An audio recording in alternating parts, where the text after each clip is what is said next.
what were you sipping on there? What are you sipping on there? A little shake, man. Little Protein shake? protein, little meal replacement action, Are some you uh, greens. are you getting the number of proteins in per day Dude, it's that you're tough, supposed to man. be? It's tough. It's a lot of proteins, but A lot of protein. I'm getting there. I'm getting there. Yeah, man. It's it's fascinating to me too, and it's actually been a lot of fun. To I use my Fitness Pal, and I ended up paying for the premium membership just for insight. It's It's pretty baller. fascinating when you start when you start paying attention to what you're consuming, how much. Like, I don't know if I'm ever going to have another chai latte from Starbucks ever again. Starbucks. What is Yeah, that? because I didn't realize 42 grams of sugar. Ooh, It's a lot of sugar, dude. A lot of sugar. that's a Now, lot if of I want to sugar. indulge, then but what's cool about it is like tracking it and being aware. And this is part two of our health conversation, and that this actually conversation goes into it. I have really enjoyed the intentionality of tracking. So what the commitment, what I want to talk to you about, and kind of curious on you as well. Um, but for me, this was a very impactful month, and there's a couple commitments I made, and I went into it thinking my commitments were going to be something different than what I'm leaving this health month with the conclusions that I've come to, and the impact of going through it again. Specifically, I went into it like I really wanted to get the discipline and routine of my workouts and the physical aspect of health more dialed in. And so I went uh I started going to burn boot camp with my wife, not with my wife, we go separately. Um, and I've been going to the 5 a.m. workout, and it's been awesome. And some of the lessons from it, one, like, dude, such a different workout than going and lifting, which I'm a big fan of going and lifting. It's just something I haven't done in the past, and my body's sore. There's some plyo things, dude. You leave soaking wet, sweating, you're tired, but dude, totally energized, right? Totally energized. So it's that commitment has helped me to my get up early commitment and go to bed early. Those two are hand in hand. Gets the workout going in the morning, and then I flipped it when I get home. Then I get into the Word and do my Bible study, and that has been much more consistent as well. The journaling, and there's a community aspect at Burn. Like, you see the same people, especially at the 5 o'clock crowd. Like, it's the same people. There's some beasts in there. You get to know them. There's community. There's fun, camaraderie, relationship building. And so, what I'm leaving this month is with this awesome commitment that makes me feel amazing in the morning. But it also has blessed so many other areas of my life, right? It's the like I said, the relational side is huge.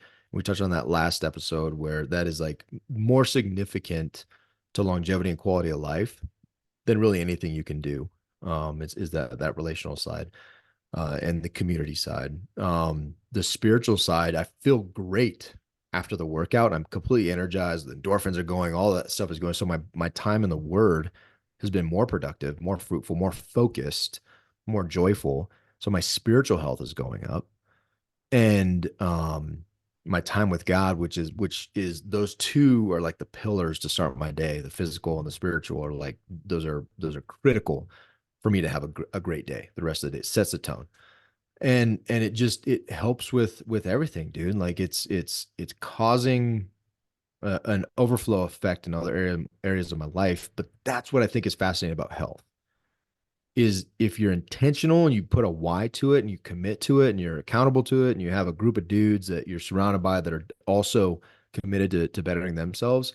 It's not just a physical commitment, dude. It's like all these other areas of life are also thriving. Not that everything's like yay and unicorns and rainbows and all that stuff, but my resiliency and my ability to deal with all the other things also goes up significantly, because these other areas of my life are there's successes in them. There's not only checking the block for complete for the day, but there's like yesterday I had some cake. I had some cake that my mom had made for Easter, and I tracked it. I put it in there, and I see it, and I visualize it. I'm like, hey, but I made a choice. It was a decision I made, and I knew I was going to track it, and I felt no. It limited it to what I wanted it to be, and it was what it was, right? And I think so many of us. I was talking to somebody, I won't say her name, but she's like, "Oh, if I tracked this stuff or if I did this thing, I'd be depressed for a week." And I'm like, "Man, that's sad. That's like a sad, but it's such a reactionary thing. That's where most of us live, which causes the crash diets and the missed workouts and the despair, and then we just fall out of these things." And so for me, this month was very impactful because I went in focusing on a thing, and that has been successful and set me on a trajectory to do this, long term. But all so many other areas of my life just absolutely benefited, to include these rich relationships with a bunch of amazing dudes who are equally striving for their own goals. Yeah, dude. I love it, man. I have a few thoughts on it. So I read a book kind of preparing for Health Month called The Joy of Movement by Kelly McGonigal.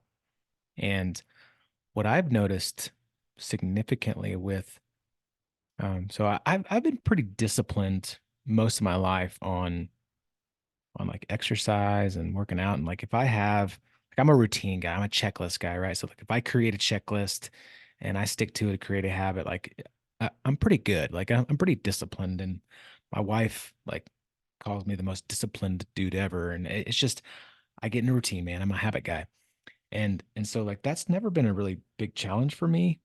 But what I've noticed is if I go work out in the morning, if I exercise first thing in the morning, like you said, it like totally impacts the way I show up for the rest of the day.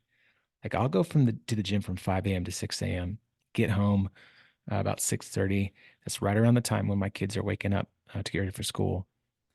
And I'd say 7 out of 10 mornings, like one of my kids is grumpy, right?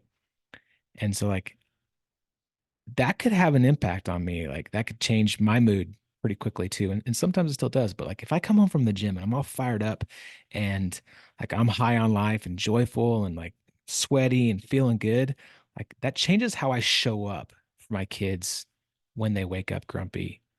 And in the book, I learned about this thing called endocannabinoids. And like there is like no kidding some scientific proof, some like brain chemical stuff that goes on, and it's endocannabinoids where like that. Do you ever get that? I know you're not like a huge runner, but like they call it the runner's high. Like that's a thing. Like you feel like high on life and joyful, and like you're sweating, you're running hard, and like you just feel amazing. Like that's what endocannabinoids are. And like that I feel that like all the time when I come back from the gym, and like I'm just like, let's go, like happy, joyful.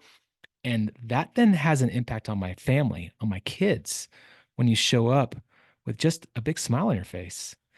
And so I found that to be really, really impactful for my family and myself because I just show up differently. I show up, ready to be fired up. And the other thing I've found is like I have way more energy. One of my goals that I said to myself a long time ago is like I don't ever want to say no to my kids when they ask me to play because I'm tired.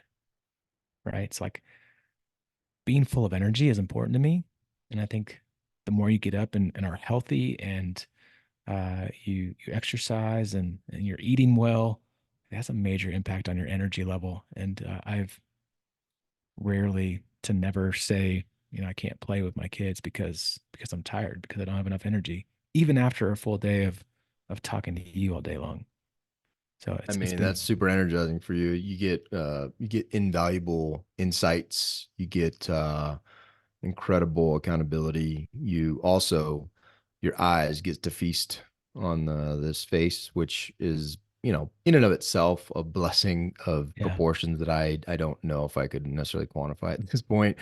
I mean, dude, I get it. I get it. I'm sure you go home with tons of energy. I'm sure you go home with tons of loads. energy to play with the kids. One of the other things that you said that I also want to emphasize, and we see this within the Kinetic Man, is and why I point this out because it's also whether you note it or not, it's happening.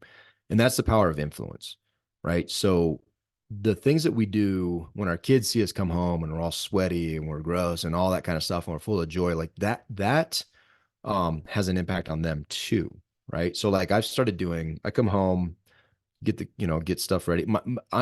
10 out of 10, 10 out of 10 in my household, somebody's waking up grumpy. Like Yeah, you have there one more is kid to deal not with. a morning. Well, Maya gets up later and she's a teenager now. It's not she's the easiest. But one of the boys is grumpy. Like there's no doubt about it. 100% of the time. And what's funny is so like, talk about energy. What I do with Noah now, this is like our routine, is I'll go up there. He's always grumpy, dude. He's my youngest. I, do this magic trick where I make his pajamas disappear. Like I literally just grab the bottom by his feet and yank him off like you do like a table, a tablecloth, and it kind of gets him laughing or it makes him more grumpy, whatever. But then what I do is I put him on my shoulder, like he sits on my shoulders.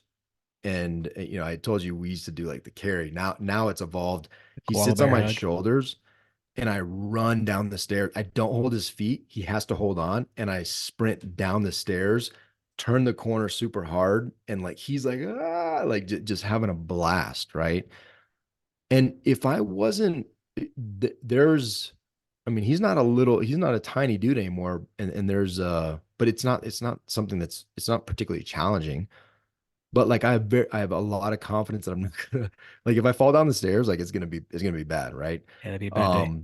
It's gonna be a bad day. But I feel very confident and full of energy at this point to be able to do that. And I could see doing that, for the next at least couple years, just sprinting down the stairs with him on my shoulder, turning the corner, like going, launching him onto the couch. And that sets a tone, right?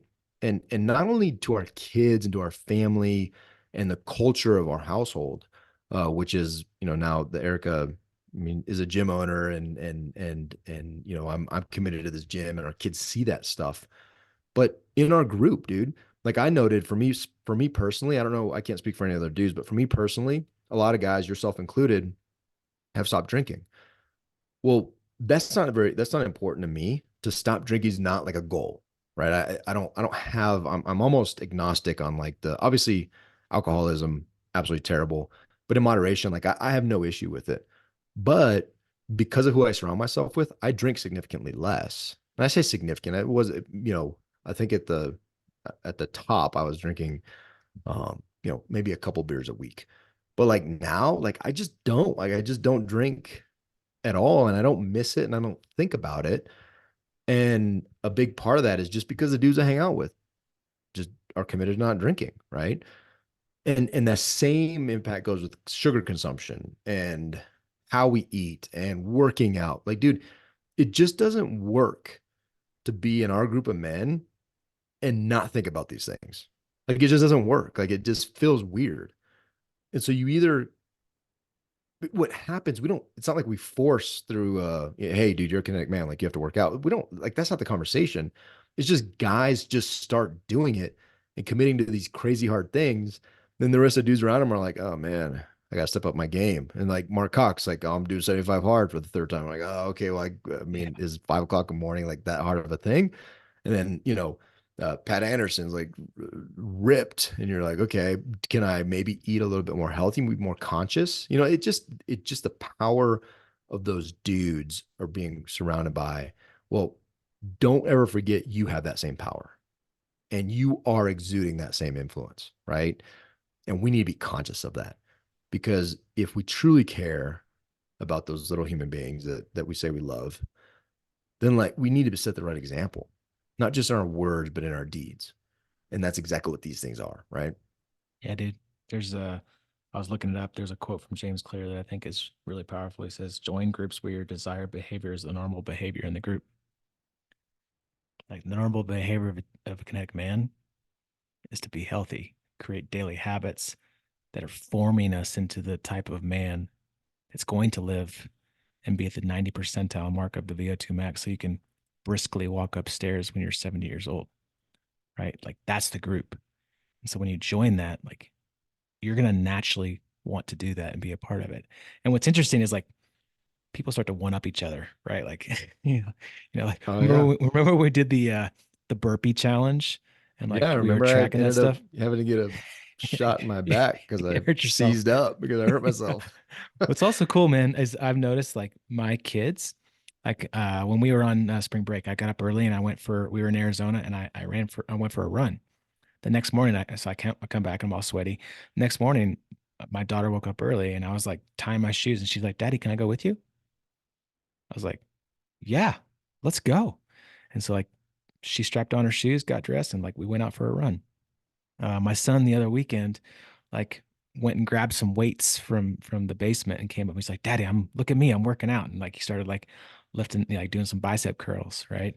And he ordered a salad the other day. He ordered a taco salad at the Mexican restaurant the other day because he sees me eating salad. Like lessons are caught, not taught. Like they're watching, they're listening, they're seeing, and they're learning these things from us to be healthy individuals, and it's just rad, man. Yeah, dude. No, I mean, and I'm starting to see things too. Like you talk about all the areas of health, right? My daughter's 13. The cell phone thing is huge for all friends and all the things. And there's not there's I'm starting to see her leave her phone, put it down, not get it for in the morning, because of the things we talk about, right? And there's, she said the other day, Erica has done 2 kids camps now at Burn, which is awesome. Just kids camp Saturday. It's an hour slot that's just kids, and she asked Maya to come help her. So Maya helped out, and when they left, I wasn't there, but they were having Erica and Maya were having a conversation, and Maya was like, "Mom, I could really see working here. I want to work here." Like I want to, and so that got Erica. Erica told me that, and that got us thinking. Like, oh man, this business is not just like something we're passionate about. Like this, I hadn't thought of it. Maybe because I'm ignorant, but I hadn't thought of it as being a generational opportunity, where maybe Maya takes it over. Like she's like, I want to run the burn boot camp. Okay, cool. We'll sell it to you. And like now she is in a lifestyle of health because she's seen her mom do it. And she also is in a lifestyle of entrepreneurship and community and all these different things that are important to us because that's what she observed, which is really cool, man. Like that is it's cool for a 13-year-old to be thinking, that far forward. I didn't have the foresight to I mean, I'll claim it as a lesson, an intentional lesson that I did as a great dad. Not at all, dude. Like Right. it just, like you said, it's caught, not taught. And I love that. Yeah, dude.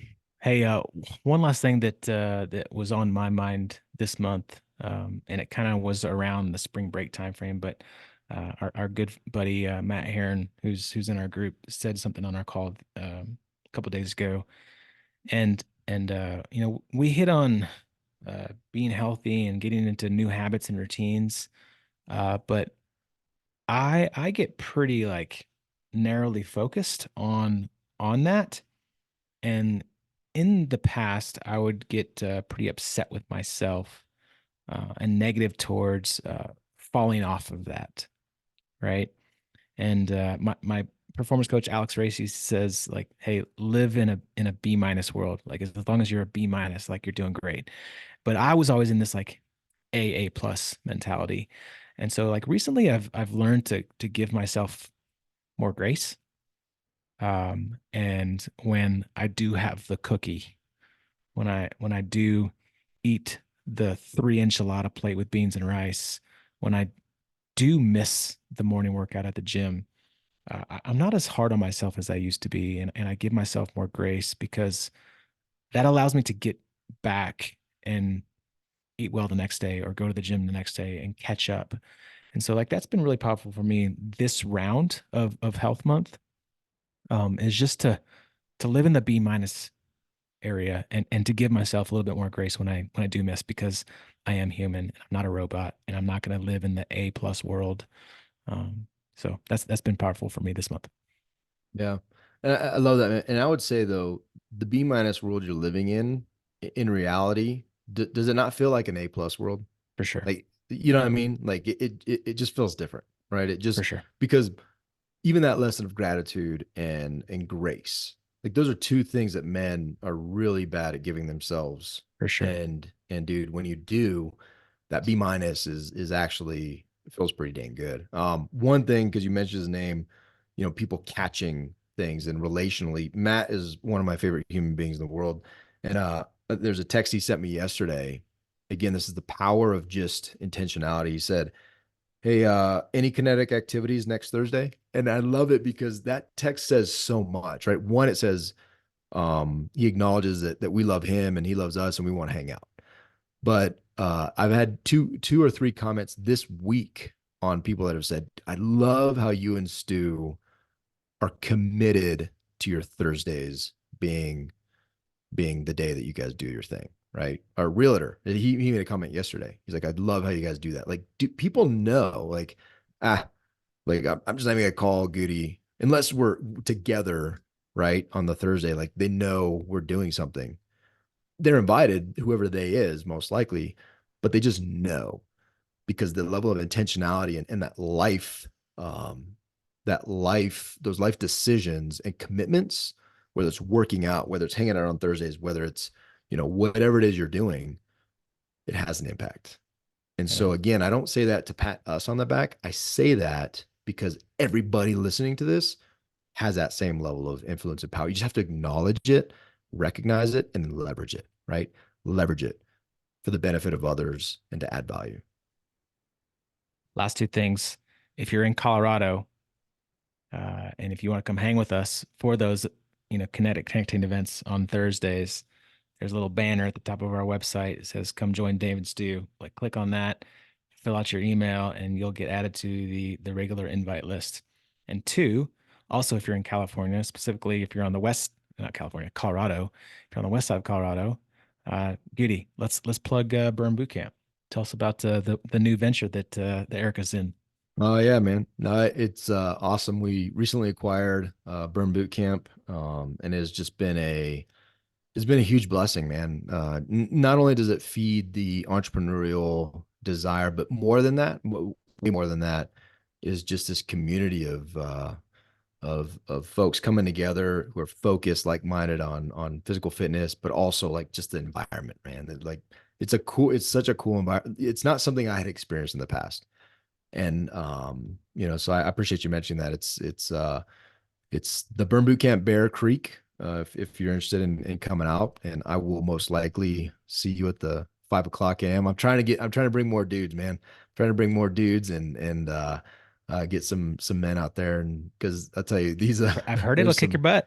I've heard it's there's a great. dude, I tell you, it's a workout I've not experienced in the past to that level, and there's some older ladies in there I'm trying to keep up with. I'm trying to keep up with them. They're kicking my butt, so it's a Nice. cool place. But yeah, and for our women listeners, if you're out here, they offer free childcare, which is super cool. You bring your kid, you drop them off, you go get a workout in, get your sweat on, get your what'd you call them, the endochronophilodagos. Endocannabinoids. Yeah, those guys. Endocannabinoids. Get those endocannabinoids going. That's right. Yeah. So get out there, get some PT, be focused on the spiritual, the relational, your community, your mental health. All these things are critical. And make some commitments, share them with somebody and get after it. Yes, sir. Giddy up. Giddy up.